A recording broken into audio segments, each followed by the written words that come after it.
بسم الله الرحمن الرحيم. اللهم صل وسلم وبارك على سيدنا محمد. أسعد الله مساءكم. معاكم مطبخ كوكي ودومة، وأنا سهى. النهاردة بقدم لكم كيكة البرتقال. طبعا عارفة ان هي اتقدمت كتير، بس أنا حبيت ان أنا أعملها معاكم. طبعا احنا في موسم البرتقال دلوقتي، والبرتقال طبعا كتير بقى وكده، وكل ما نمشي في حتة بقى نشوف قلنا بقى نعمل بقى ايه كيكة حلوة كده وجميلة ولذيذة. بصوا بقى يا جماعة الدخان طالع منها ازاي. بصوا، على فكرة أنا عاملة الكيكة دي الصبح الساعة 7:15. بجد والله فعليا أنا عاملاها الصبح بدري جدا عشان نفطر بيها. طبعا عشان العيال كلهم بقى رايحين الامتحان وكده، عندنا امتحانات العملي.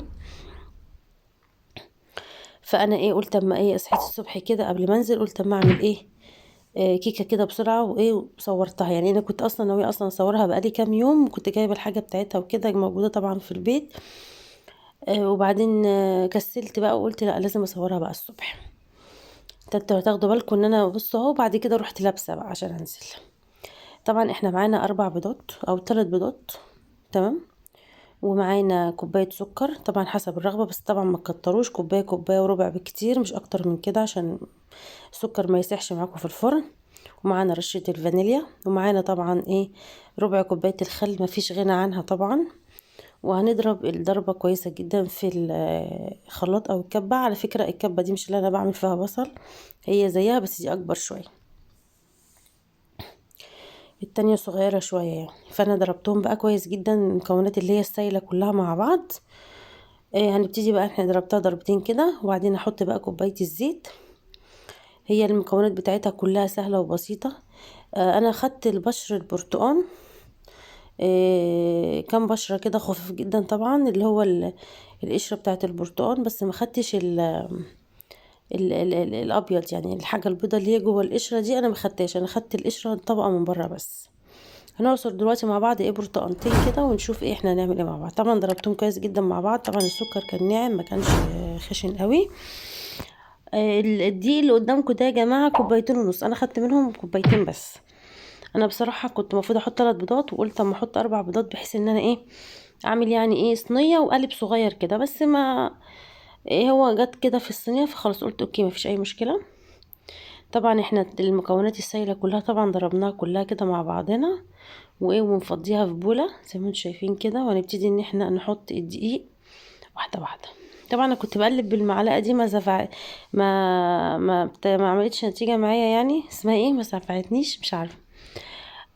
وبعدين رحت ايه جبت بقى المضرب. طبعا بنقلب كده، احنا بنحط الدقيق شويه بشويه. بنحط طبعا الدقيق، احنا طبعا مش ناسيين البيكنج باودر او محسن الكيك على حسب ما انت حابه يعني، بس هو بيتحط في الاخر لان هو مش بيحب التقليب، يعني مش بيحب يتقلب كتير. طبعا انا كنت مسخنه الفرن، انا ما كنتش مشغله الفرن الصغير بصراحه عشان اقول لك درجه حراره 180 او الكلام ده كله، لا. انا كنت مشغله الفرن الكبير بتاع البوتاجاز فوق وتحت، تمام. بس سخنته كويس جدا. ومعلومه عشان تبقوا عارفين، انا طفيت اللي فوق. يعني انتوا لو حابين الكيكه تنجح منكم جدا وتبقى ما فيش اي مشكله فيها، طبعا احنا بنضرب كله اتجاه واحد، دي اول عامل. تاني عامل احنا بنسخن الفرن كويس. بنولع بعد ما بيسخن نروح طافيين فوق ومشغلين تحت، ومش معلين النار قوي. وفي نفس الوقت ما نفتحش قبل 10 دقايق. اول ما الكيكه تبتدي ترفع معانا وتمسك نفسها كده وتخش في السوا بجد، اوكي ممكن نرفع عادي. اما لو عندنا لنده ولا حاجه نبص على نشوف الكيكه، ما ينفعش نرفع عليها عشان ما تهبطش من حته وحته وحته لا من النص والكلام ده. طبعا احنا عملنا برتقانتين كفايه قوي، انا ما كنتش عايزه اكتر من كده. طبعا انا بوريكم ان اللي بصوا طلع كلاي. احنا ما بناخدش بقى التفل اللي فوق دوت، وهو كده البرتقانتين. يا بصوا يا جماعه برتقان فريش، يعني انتوا حتى لو عصرتوه كده وتحطوه كده في الكوبايه وتشربوه، فعلا يعني فيتامينات ال البرتقان فيه بروتين حلو جدا يعني. فحطينا بقى احنا كده، كنا طبعا لما حطينا البرتقال فحسيت ان هي خفت شويه كده معايا، فحطيت ايه يعني ايه شويه معلقتين كده دقيق تاني. احنا حطينا كده كوبايتين، ما حطيناش النص كوبايه، تمام. حطينا البيكنج باودر بتاعنا، وانا جايبه محسن كيك، ونقلب بقى كويس. ما تنسوش رشة الخل دي مهمة جدا للزفارة، وفيها سحر كده في الكيك بصراحة يعني. وطبعا الفانيليا عشان البيض يعني مفيش اي مشكلة، بس يعني مفيش فانيليا مش مشكلة، بس هي طبعا مهمة جدا رشة الخل برضو. طبعا احنا حطينا شوية زيت في الصينية بتاعتنا بقى. هي صينية مدورة مربعة زي ما انت حابة، ودهنتها كده بالفرشة، وحطينا السائل بتاعنا كله في النص.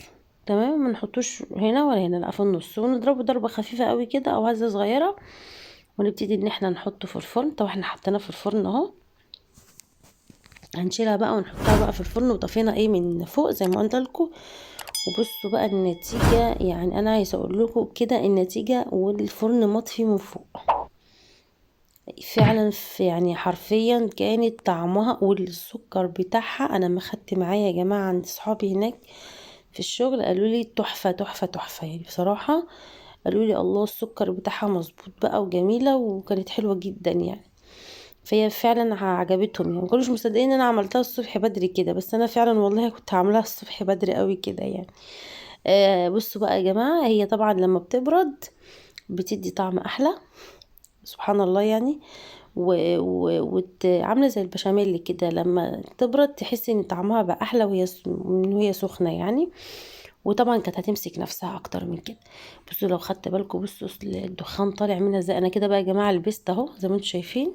الجو بقى كان ساقع اصلا عشان احنا دخلنا بقى في الشتاء وكده، فكل سنه وانتم طيبين.